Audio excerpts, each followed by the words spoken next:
Okay, let me see. Live streaming is on. Okay, here I'm going to open my PowerPoint. I'm doing. I don't know if you can see it, no? It's a moment. No. No? No, maybe I had to change here. Let me see, excuse me, give me 1 second, please. Okay.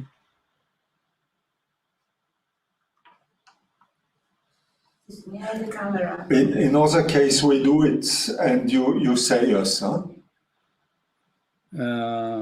Okay, here, maybe share video. Let me see if it's here. I cannot help you. No, it's not here. It is the third after the camera. The third with file. After camera? Yeah. Okay, after camera here. Okay, and here.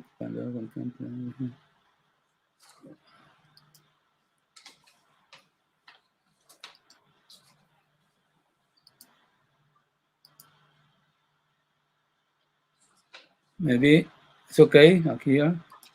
We see something, but it's... Now now it's good. It's okay? Yeah, a little bit more height. A little bit. Now it's okay? Yeah, perfect. No, It's good. Perfect. Thank you. Okay, so good morning, everyone. We are in Colombia. We are at 9 hours in the morning. Okay, so I have 32 slides to share with you. The first thing is to understand what mean the urban imaginaries and the imagined city.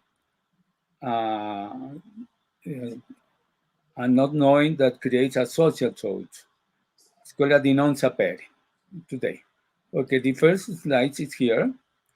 I put here in the left side the imagined city and the real city.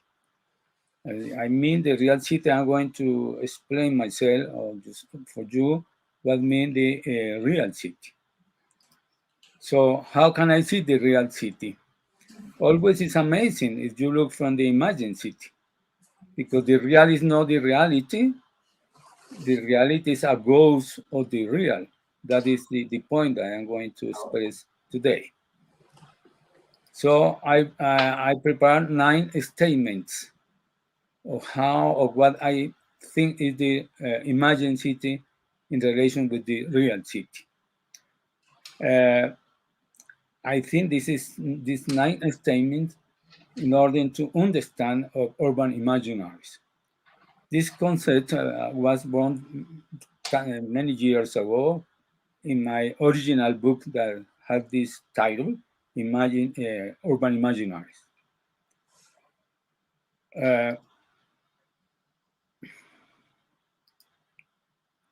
So these 9 ideas or concepts, the first one is what is the imagined city.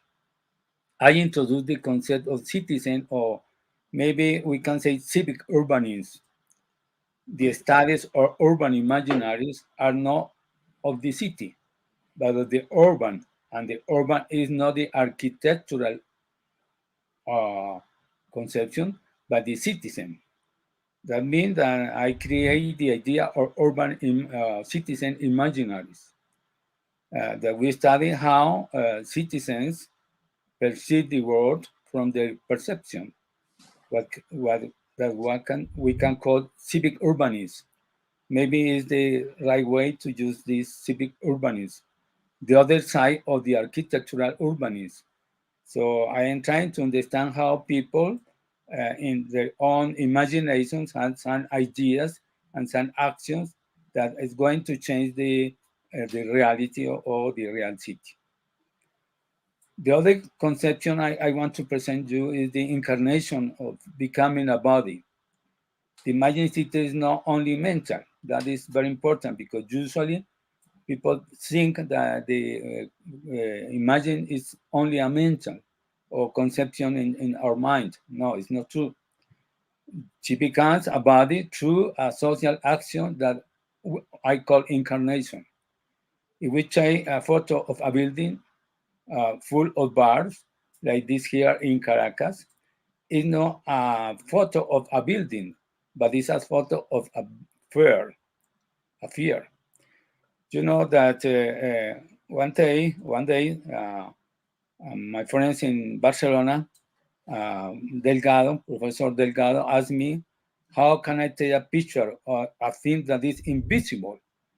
And I express myself in this way, because what we see is the representation, but behind the all representation is the order imaginary.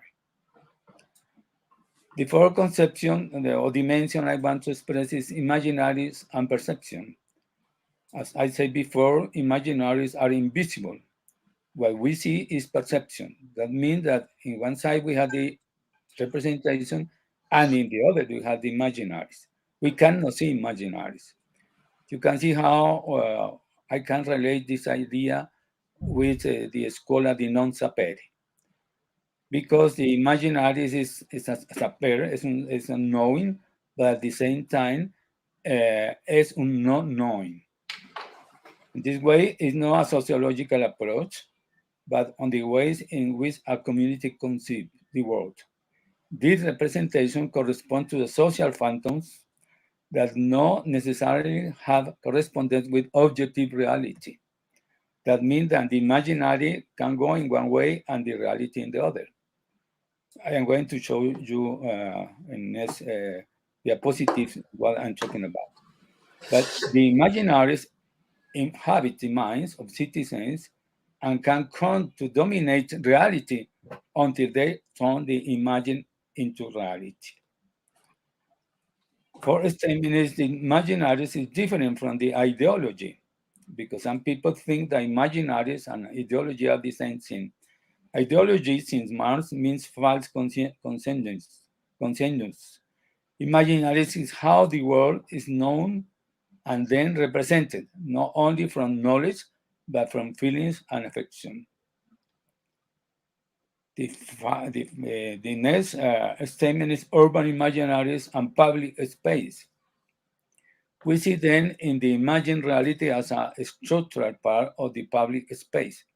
I think this is very important thing for the study of urban imaginaries.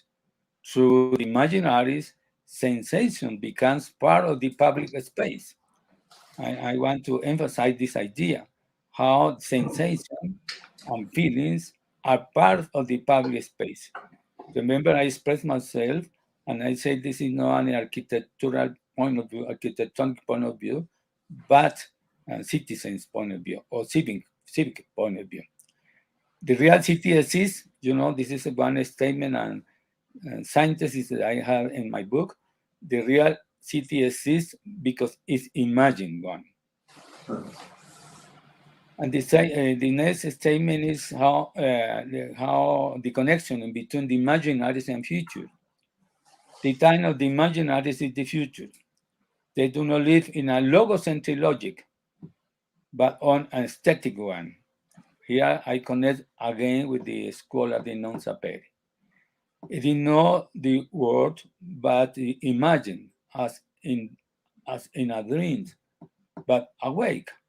The difference in between when we are talking about dreams and we are talking about imaginaries, dreams happen when you are sleeping, but imaginaries happen when you are awake. This is a good difference, but inside of dreams or imaginaries, we have the aesthetic. So in this slides, I say the reality that doesn't exist. And we are going to see some moments where we can test this conception, specific with the pandemic, when the reality of the city is only through media or through ideas or conversation between people. Where is the imagined city? This is an example. Let me tell you that I had research in different cities with the methodology of urban imaginaries. So I pick up some examples from different cities. In this case, I pick up this example from Mexico City that we call the imagined smell. No, in Calle Hidalgo, if any of you, I don't know, it's okay? Yeah. It's perfect. Okay. In Calle Hidalgo, the Mexico, if you know Mexico, and you go Yes. to Calle Hidalgo, you are going to find the Calle Hidalgo in the center of the city. But there are a bad smell. But this bad smell disappeared because the authorities changed the situation, the bad smell. But after 20 years and until today, it continues to exist in public memories, the bad smell. So people feel the bad smell. So in order to change this sensation, the authorities in Mexico, they put a sculpture by Sebastian, maybe you know, the yellow horse. And what are they looking for? They changed the bad smell for a beautiful sculpture. The same go to Anker Bread Factory in Vienna, told me my friends and very good friends of Vera and Rudy as well, Hubert, that the same thing happened in Anker and Bread Factory in Vienna, and maybe many things in Milano, etc. This is memory and future at the same time. So so if people feel this smell that doesn't exist, it is because the imaginary exists on the reality. Imaginary is an action. Many people ask me how can I put the idea of urban imaginaries as an action. I mean, how we can have imaginary, urban imaginary study in any city like Milan, for instance. And then with this idea, we can change part of the reality, not only perception in the reality. And I think at this point, I connect with the public art, because public art has many examples of how they can intervene the reality. And we use in urban imaginaries different tools. And one tool that we're using today is specific exactly the public art, some coming from the public art. Contemporary art and imaginaries. The encounter with art proposed by Biennale 2021, the last year, is very important opportunity to deepen this relationship with public art and urban imaginaries. I was invited to Documenta 11 in 2003, and I suppose, the idea of the curator, Oki and Sainsbury, was to see the relationship between art and imaginaries. And I was invited to the Biennale de Vienna for Change in 2021, the last year. They say that they inspired all the Biennale in the idea of urban imaginaries. And in this Biennale, raised with the idea of museums. That means that the art is outside in the city itself or in research or science where art occurs. So this is idea coming from contemporary art and is the same idea that we had of urban imaginaries. And the next statement is urban archives, imaginary files. Inside of many things that I can talk to you, I can pick up to express myself, I choose two objects that let me to develop the concept of imaginaries as an idea urban files. The family photo album that I work with Professor Derrida, and the graffiti. Both dominate the public space. Let me express myself. The photo album Derrida finds in my visual work means that when I was working with Derrida, I was about to work about unconscious photography. But he suggested me to work better in the family photo album as an archive. Derrida is very famous, very well known in the idea of what mean the archive. So archives in Derrida is not only a deposit of things, but is a deposit of ideas.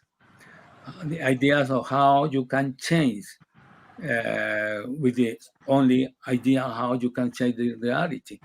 In fact, Derrida was part of the construction of Beaubourg in Paris. So it's a very good time where people coming from philosophy can work in the architectural construction. So I come back to the family photo album and what I found the first time, because before myself and Derrida, no one was writing and thinking about family photo album as an object for the social science and philosophy. So for first time, this kind of domestic visual roots are studied. Let's see some findings. Baby footprints or the body weights, like piece of hair or nails, evacuation organs. This conception is coming from Lacan, the residue of Lacan, which means the origin of desire. So when you have this picture in the family photo album, the old family photo album, you can see how we can find here a kind of sacrifice, because the girlfriends cut the head of his boyfriends as a revenge, or she itself ripped her face.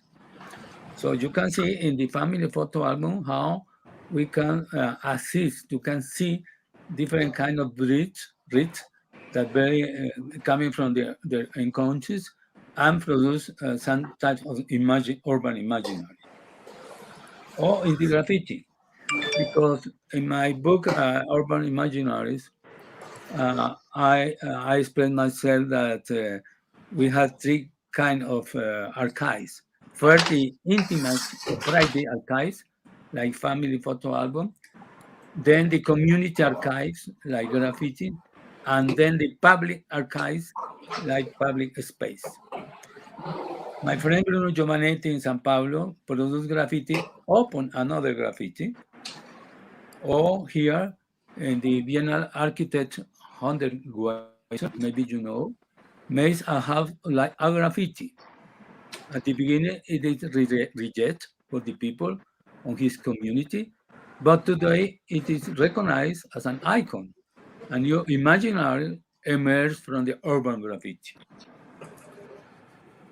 Or here, this example that sent me Hubert from Vienna, the 10th district of Vienna, favorite, if you know this place in Vienna, is populated by Syrians, Egyptians, Turks, Serbs, migrants who do not speak German.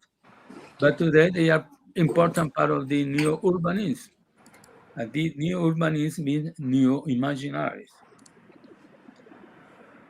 Let me finish my presentation with this example coming from the pandemic. I am about to publish my book about imaginaries inside pandemic. And it was a very special occasion for me. Maybe I was waiting for, because at that moment during the pandemic time, we don't we don't visit the real city. We leave the city from the imaginaries. This is why many ideas are coming from the people who tell you different ideas, maybe no real ideas, but different ideas that affect your conception of life at this moment. Or maybe you see the city through media, but you don't go to the real city. So during pandemic time, we leave the city inside of very strong imaginaries. The real from the reality, or many invention of the imaginaries. So we are about to call these radical imaginaries, where you have to live, like in pandemic time, the life only from the imaginaries because we don't have contact with the real dimension of life. So I had a big data information. I promise that I'm going to prepare to the link to see my book of urban imaginaries during time pandemic. It's going to be ready in maybe 1 more month. So in this data, I found that the artists that people circulate more was first one, Magritte, but they changed, of course, this Son of Man, their very famous picture. They changed for a face mask and circulate a lot. But the artist that circulate more was the Mona Lisa, of course, from Italy.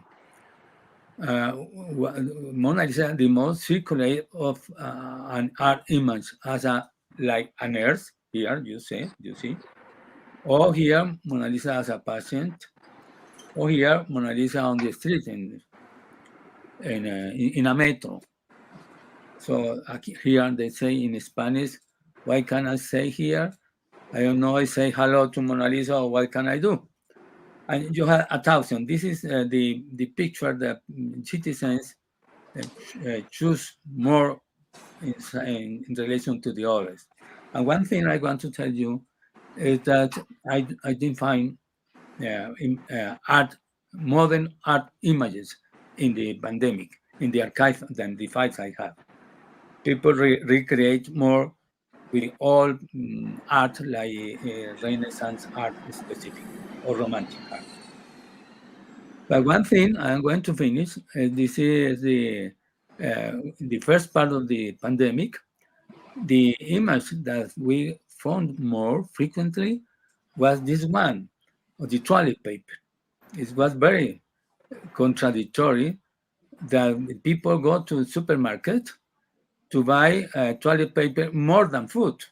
And this means a very deep imaginary how people go to find or to get toilet paper more than food. That is very absurd and very incredible imaginary that I had in my own files.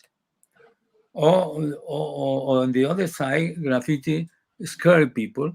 Some graffiti that is specific in New York, in some other cities, San Pablo, in Latin America. They had many. I had been collecting many graffitis from these two cities, San Paulo and New York. And of course, they put in very difficult, scary situation like here, the tiger is trying to eat a person, a worker. What is finally an imagined city? So imagined cities are a very cities that we live in every day. However, there is no knowing, or knowing that is not language or deductive logic that I call inconsistent logic.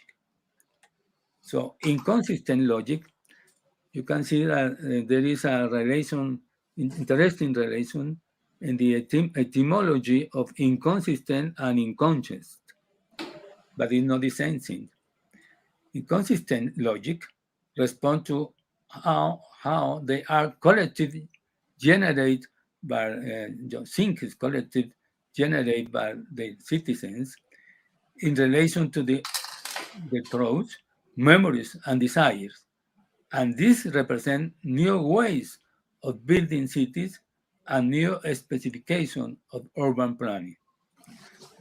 So the logic of urban imaginary is the inconsistent logic. So this is not a logocentric logic. It's a very near or close to the not knowing that you are talking in your school of non-saper. So ghosts, phantoms, ghosts, growth, it's time for imaginaries of radical change. So finally, the object that I am the object that is the main object of urban imaginaries and the imagined city are the goals. So we are studying urban goals. And with these urban goals, we are trying to understand the real city. So, finito, grazie mille. Grazie a te, Amanda. Is great, and I think we have many to discuss about what you say. I must say the dimension who was new for me, I name it like this, is the contra-imagination. Is to say we have also inside of the city a war of imagination, a different possibilities of imagination. What you explain about Mexico, this can be negative, but can be also positive, that we say we construct contra-imagination. We try to bring from one kind of imagination to the other. And I see here a job of designer also. Yes. Yes. Yes. Yeah, you're right, Judy. Of course, there are differences between imagination and imaginary, because imagination is a mental faculty, and imaginary is a more specific concept. That means how you see the reality from the mental constructions. So it's not an open imagination, it's a closed imagination, because it's a kind of object that I can separate from the reality. So this is why I was talking about the difference in between representation and imaginaries, because representation is the thing that you can see in front of you, but the food that is coming behind is the imaginaries, not the imagination, open imagination. So it has connection when we talk about imaginaries, has connection with representation. Vera, you have. Vera? Yeah. Hello, Vera? Yeah, now it's yeah. Thank you so much, Armando. I think it's like always, it's very interesting and inspiring, so much connected to our work. I will take an angle which is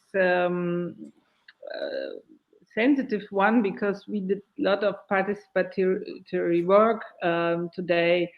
Anna Venganotti spoke about collective work, and what we have seen and lived is that often in context where people are forced to fight or live in a permanent survival fight, that they almost it's not that they have lost the capacity of imaginaries, but they don't allow themselves to imagine, or they reduce even the imaginaries, and it's almost a form of re-stabilizing. We spoke a lot about unstabilized knowledge. It's about feeling of stabilization, in which you can again start to project yourself. And I think there's a French philosopher, Marie-Josée Monsin, who spoke about the phobocracy, about this dominance of fear. And as you showed, this building is a kind of one. It's built fear. It's so important to create again an atmosphere where you start to permit and to contribute to this collective imaginary. And this is one aspect. And the second, what we have lived, and colleagues of us call it, it's a school of dreaming, or of producing imaginaries, that it's almost necessary to relearn to dream beside stereotypes, because often when we start our participatory work, On the first level, if you start to discuss what do you wish, what are your perspective and desires, for example, in design projects or architectural projects, then you get a whole bunch of dominating imaginaries. So these imaginaries which have by publicity, by other by schools, by all institutions, which informing you are almost dominating your imaginaries or guiding your imaginaries in a special direction, and how to reactivate and to find out after all this external, I almost would say external imaginaries, to come to those which are the real desires, needs, and to construct a different quality of collective imaginaries. So these are two inputs. Okay, yes, yes. In the first part, you talk about provocative. That is an idea that we learn from public art, because let me give the difference that I see in between public art and imaginaries, because public art could be provocative. You can intervene and sculpture in the street, and this is provocative because you are going to change the meaning of one sculpture in the street. But imaginaries is not like that. Imaginaries are coming from the everyday ideas and dreams and everything together. It's not one thing that you can liberate automatically. It's more the idea of you are living with someone, with the people, and little by little are emerging a new idea, because the social tropes change each other, and finally is a new imaginary. You know, when we talk about the pandemic, all these bad ideas that circulate about the pandemic, people think are coming from China, or maybe other people think that aliens from the other planet, and all this idea, little by little, becomes a dominant idea. That means that if you ask me, is it possible to manipulate imaginaries? I can say, oh, in one way, it is not possible, because it's, when you are talking imaginaries, about you are talking about uh, people think. So it's possible, of course, in the publicity, you can try to change the smell, for instance. And it's possible, yes. But the imaginary became imaginary because I work with the statistic. In the statistic, imaginary means that most of the people in one community have the same sensation. So the bad smell in Mexico is not because one person had this feeling. It's because more than 25%, we say, or even when it's 50%, that means it's an emblematic conception. So in one way you can manipulate, but in the other no, because it's the way how people think, how people share ideas with the other. But we can say that it's possible to work only with imaginaries and not with the reality. It's a question. Of course, reality and imaginaries comes together, but I wrote a book that I call imaginary social acknowledgement in English, social acknowledgement. And I express myself in this way. When the life is put you in very astonishment situation, I don't know, you have the word asombro in Italiano, because we have asombro. When you are on the asombro, you live in only imaginaries, like the bad smell. But could be that the imaginaries is not under the accomplishment, but under the reality, and you live the imaginary as a idea of everyday life. So when it happened, when the astonishment happened, people live only in the imaginary world, and that happened. When you love someone, you are in the imaginary world. You are not in the reality. You are in the imaginary. But is it possible to live in the reality, or are we all in the imaginaries? Yes, We live all in in, imaginaries. in some crazy situation, we live only in the imaginaries. Some kind of schizophrenia, we can say. But in the people, normal people also can live in imaginaries. Like I expressed myself in the pandemic. So I had this rule. Could be when the imaginaries are so strong, we are living on the dominancia. The imaginary is dominant. But when you live everyday life, the imaginaries are not dominant because imaginaries are coming from feelings. So the best example is love. When you love someone, you can say the other person is ugly or whatever you can say the other person. But inside of you, you love this person, even with all conditions, because the person you love is a very strong imaginary. So when you don't love more this person, you don't feel more beauty in this person because the imaginary is coming down. So in some moments, like in Frontier, when we have confrontation in between two countries in Frontier, the imaginaries are very strong because in some situations, people live more under imaginaries and determination. It's interesting. We had a whole section last week about the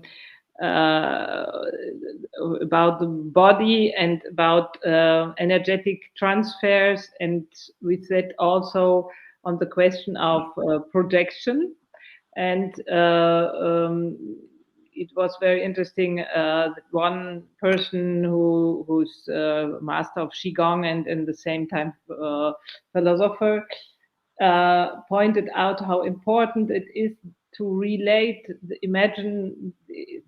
projection, the project or the imaginary back again to the body. If the imaginary is too much expanded, then and it's completely contradictory to what you are living, you can almost for him it's the examples of artists who committed suicide, who were so much in the imaginary world and haven't found back the relation to the body. And I think it's very interesting that from this concentration, you can again go back to the you can extend your how do you say the aims and the projection and imaginaries as much as you want. But if you lose the contact with the body, then you almost can fall apart. Is this? It's coming from a completely different school of thinking, but is there a linking part? Yeah. And I think you're right. Yeah. In Lacan ideas, I can return to Lacan because all this idea of the body is, the origin of desire. And, the imaginaries in the psychoanalytic school are coming from desires. So Lacan was the first person who used the term of imaginary in the psychic construction of the unconscious. So imaginaries in the Lacanian school is before the reality, because the reality, when you think the reality, you have one deep feeling conception. You use the mirror, you see you face in the mirror and the espejo, you can see the other only when you can speak, say Lacan. And when you can speak, you see that the other is your mother. So the mother is the first other, and the father is the second other. So, but in the beginning, the mirror, the espejo, is the imaginary construction that is going to affect all the reality construction. So in the beginning, actually, I was working really with the Lacan conception, but then I changed because in my case, I work more in social conception more than in the psychic construction of was doing for Lacan. But in this or Lacan, or even in myself, there exists one philosopher very important that is Peirce. Peirce was the person who first, than Lacan and any other, was trying to express this idea of the inconsistent logic that I was talking about. So this, I don't talk about the imaginaries from Lacan. I talk from the imaginaries from Peirce in the idea of the inconsistent logic. It's another kind of, and this is why I feel very close to Scuola di non-saper, porque el non-saper imaginaries in many ways is non-saper. Maybe just, and then I leave the floor to maybe others who want to ask questions. I think what's so strong and why we feel so close to your thoughts is that for you really the imaginaries have this real impact so much that they almost becoming form, and or they become form, and this can be in the format as you have shown, in the form of fear, in the form of violence, in the form of authoritarianism, but it can also have the form of potentiality, we were together with Hubert Klumper, like already mentioned, in the construction of a Scuola in now I don't know the word, in Barranquilla, the School of Carnival, Fábrica de Cultura, which has in the same moment as a construction of the school, this idea of valorization of in former days said almost folkloristic, to see this as a very contemporary knowledge and how to bring this to see this these capacities, art craft capacity, as a important creative knowledge, and in the same time how this building can precisely express this openness and being a partition, almost a partition to use and to be by use fulfilled, and not a form which ends by being stopped. I think this is very important to also to empower, but also to point out that the designers and creators have such an important role, because they are frozen imaginaries, I would say. Mm-hmm. Yeah, you're right. Yeah, you know, this building, Fábrica de Cultura, that you and Rude have a very beautiful intervention. I think it's going to have very strong dimension in Barranquilla. There, you know, this is a good example, because Fábrica de la Cultura have inside many imaginaries ideas. No, it's a building that has no doors, has different point of view. You are going up, in different floors. You have different view of the city, and it is going to be participant. Is going to include people from there, people from the Barranquilla Carnival, and they have a very nice conversation with people who live there. So I am sure there's going to be an emblem, and it's going to be really appropriate for people living there in Barrio Abajo. That is how they call this community. So I think it's a very good example of the relationship in between imaginaries, and architects. Even here, in this meeting that we had, was invite a person who represents the more important architect in Colombia, Salmona. And Salmona is a very poetic person in Colombia. If you go to see the cities in Colombia, how this man changed the color of city. Like here in Bogota, we changed the Bogota is pretty close to the Salmona color in the building. So how the one thing can change perception, like perception of colors, for instance. And many other, we have many examples. I tell you people here to the Scuola non-savoir that I am working in two very big projects. First is one of what means Latin today in the world, because when you talk about Latin, you think in United States you think that Latin is Mexican. So when you see a Latin in the United States, they think it's a Mexican people. So we are going to change this perception with my work. We are working more than 52 communities, Latin communities in the world. So when we finish this work, we are going to share all these conclusions and results to the people, specific to United States inhabitants, because after then they had to change and they had to distinguish what means Mexican or what means Brazilian or what means Venezuelan or whatever. Because the imaginary is that. Or in the other side, the imaginary is Hispanic people. When you say Hispanic people, you put everything together and you don't see the difference. So that means that imaginary is a global theory, but a specific, very local theory, because going very inside of a community, more small community, much better. I know some very interesting. But Armando, at this place, you really do what I say. You construct a contra imaginary.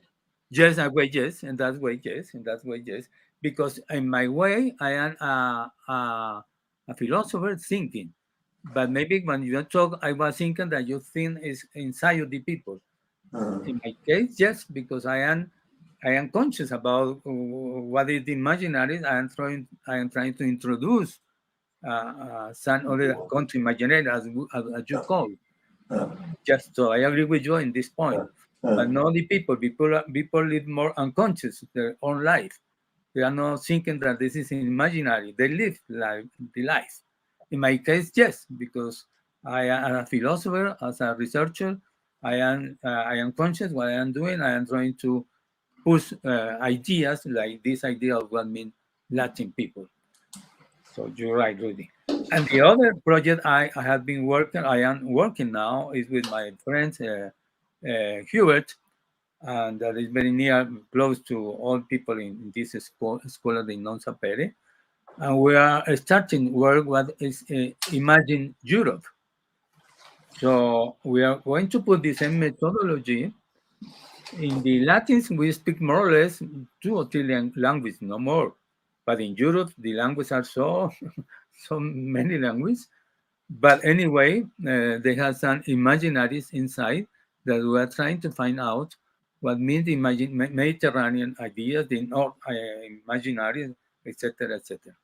So at the end, maybe in 2 more years, we are going to put together Euro Imagine Europe and Latin and communities imaginaries in the world. It's interesting because in the second work you do, I suppose you bring in intelligibility the variety of the imaginary. Yes. Right. And in the first you try to modify cliché. Yeah, a cliché means an imaginary that is going to the freezing, no? This is the stereotype, imaginary in the freezing, because it's congelate there. But when you open this cliché, it's coming new ideas, of course, and new concepts like Latin, what means Latin. So that is part of very what I can say, ideological conception, because at the end it's a politic dimension that we are doing. In the beginning I was working more in the communication and imaginary, then I work aesthetic and imaginaries, and now I'm working more in the politic conception of the imaginaries. This project of what means Latin all over the world is more in the politic dimension. So political, no ideological, but political, that's the right word. And I think that's interesting because, again, Marie-Josée Vincent, she's speaking of confiscation of words and images. And it's this act of confiscation, of appropriation, domination. And I think we have to as you said, reopen and reappropriate the concepts and the imaginaries behind, because yes, they are political, as you said, they are interesting. And in our discipline, especially in design, we are confronted with branding, and branding is exactly what you said, is ignoring the difference and giving every animal the same stamp. And it became a concept, a general concept to erase all heterogeneity. And I think we are dominated by such a logic, and this is often even a racist one, like exactly. to reduce Latin to and even give this word negative notion, makes this is a political act and a manipulation act. And we discussed this already, but I wrote a text on torture in our book about orientation and disorientation, and the roots of the communication science and communication theory in the States are the same roots of this department as the department, military department of torture. How to better manipulate the minds of human beings, and it's very interesting to reappropriate this area of communication and to fill it with and to show the political dimension of so-called inform the people. And I like this word because it's bringing into form, and it's not how to bring it in open or in a closed form. Yeah, you're right. We are now conscious about this dimension, and this is why we are working with public art, because public or contemporary art, because contemporary art is not the object that you represent, it's the ideas that you are affecting. This is contemporary art more than the object, like, say painting or whatever. It's more ideas, how you can change perception of one place, how you can change. This is the political dimension of the contemporary art. Many people doesn't like contemporary art because it's not an object, because it's more a way of your thinking. So, but this is why we work together with these ideas. And I had many people coming from the public art in the project, regional project that I have in these two mega projects, Latin and European projects. Armando, our hour is finished. And it was absolutely great. Thanks a lot for your contribution on this project about non-saper. I think it's very what you bring at us open new imaginaries also for the school. So thanks again. And hopefully we can be part, as it is in Roma, as it is in Milano. I hope we are all together changing this negative connotation on the and reduced logic of Latin, and to see how interesting other connotations this word can have. I will be so happy also realize, if I can go inside of the Roman imaginaries, because really I love Italy and Roma, of course. So this is a very good challenge for myself in the future. So maybe one day I can go there, and maybe with the word that we had in Europe, imagine that Europe, maybe we can try. Thank you very much for you, Judy, and for everyone Yeah. present. Bye-bye. All the best to Laura. Yes. Okay, thank you very much. Next time we speak about memory with her. Yeah, memory and neuroscience. That's it. Okay. Bye, Thank you. Amanda.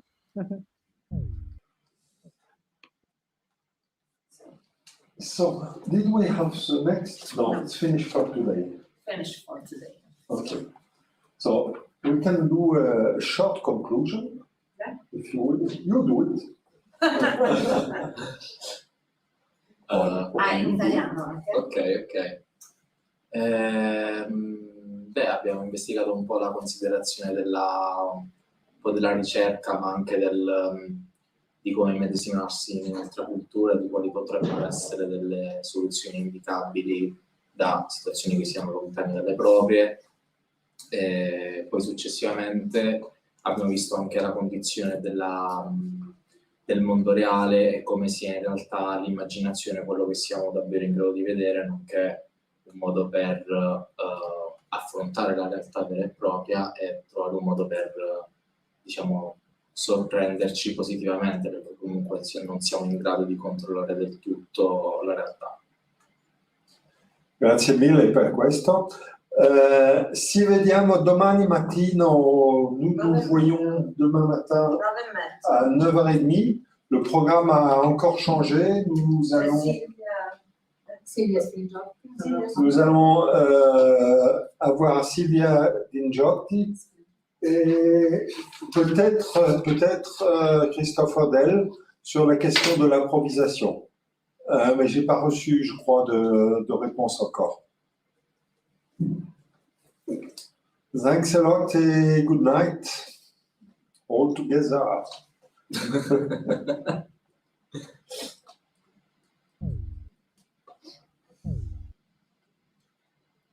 Okay.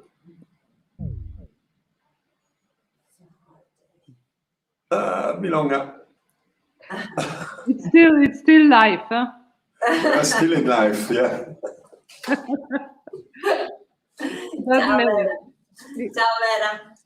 You have to be exhausted. It's an incredible, intensive presence, and it's A little bit. We are a little bit exhausted, yeah.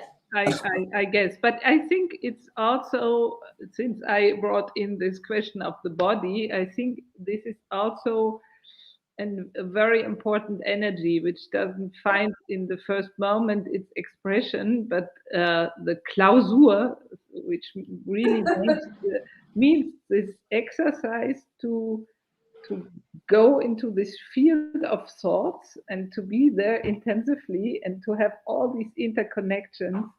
Since I left the place, I had a little bit distance and I started to dance a little bit. Yeah. And to find other, what is happening is that you are traveling with what you have produced there. You start to travel, and then and that's the interesting thing. It's interconnecting with other.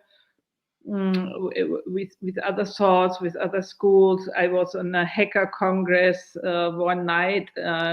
It fit so well from a different activist angle, and I think it's one of the important questions is how we find, on the one hand, formats to trace these kind of side effects or central effects, and on the other hand, how this school, and this I say, but he's now gone, but in context of Domi, in context of all those who are creating schools, and they are creating them because there's a lack, and how this school we have created can give symbolic value can be a predicate almost, or I don't know how this can travel and can be a connecting platform or whatever. I think for me it's interesting. It's good that we created it, but now maybe it would be also interesting to say what do we do with it? Absolutely. We do the maps, but and for whom we can maybe as a collective, for whom we can provide what, because like always we create this sphere, but in this sphere abstraction, you have all these histories of I don't know, from living to working conditions to, we have all this reality which is behind and inside. And since we created a collectivity which tries to make a different, install a different logic, representing is